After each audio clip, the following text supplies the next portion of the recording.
Doctor Babasaheb మనకు స్వేచ్ఛనిచ్చిండు, మాట్లాడే స్వేచ్ఛనిచ్చిండు, కొట్లాడే స్వేచ్ఛనిచ్చిండు, ప్రభుత్వం మీద తిరుగుబాటు చేసే స్వేచ్ఛనిచ్చిండు, ప్రజాప్రతినిధులను నిలదీసే స్వేచ్ఛనిచ్చిండు. ఆ అద్భుతమైన రాజ్యాంగాన్ని, ప్రపంచంలో ఏ దేశానికి లేని రాజ్యాంగాన్ని డాక్టర్ బాబాసాహెబ్ మనకిచ్చిండు. కాబట్టి అధినేతలు, ప్రభుత్వ అధినేతలు జులుం చేస్తే మనం ఇవాళ వాటిని బర్దాస్తు చేయాల్సిన అవసరం లేదు. తిరగబడచ్చు, మాట్లాడచ్చు. ఎన్నికల్లో హామీలు ఇచ్చి మాట తప్పితే ఖచ్చితంగా నిలదీయచ్చు. అడగాలి, నువ్వే అన్నావు కదా కేసీఆర్ 10,000 ఇస్తున్నాడు, నేను 15,000 ఇస్తా అంటివి, 2 లక్షలు రుణమాఫీ చేస్తా అంటివి, వచ్చిన 2 లక్షల రుణమాఫీ జరిగిందా ఇక్కడ? మరి ముఖ్యమంత్రి గారు అబద్ధాలు చెప్పొచ్చా? ఎంత సిగ్గు లేకుండా అబద్ధాలు చెప్తున్నాడు. 2 లక్షల రుణమాఫీ చేసినా అంటాడు.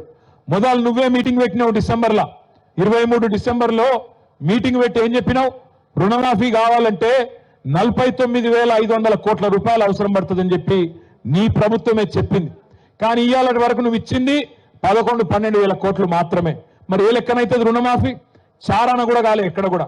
నేను అందుకే రేవంత్ రెడ్డిని అడుగుతున్నా, దాస్యానాయక్ తాండా ఇక్కడి నుంచి అడుగుతున్నా మళ్ళొక్కసారి, రేవంత్ ఎక్కడికి రమ్మంటే ఎక్కడికి వస్తా? రాష్ట్రంలో నీ సొంత ఊరు కొండారెడ్డిపల్లె కోదామా, పరిగి ఎమ్మెల్యే సొంత ఊరు శివారెడ్డిపల్లె కోదామా, లేదా దాస్యానాయక్ తాండాకు వస్తావా, లేదా కొడంగల్ కోదామా?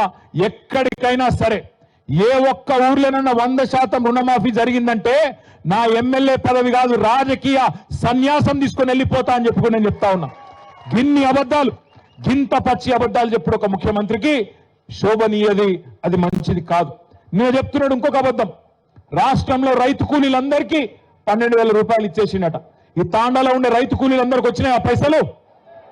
మొత్తం రాష్ట్రంలో ఉండే లక్షలాది మందికి 10 కోట్లు ఇచ్చిండు.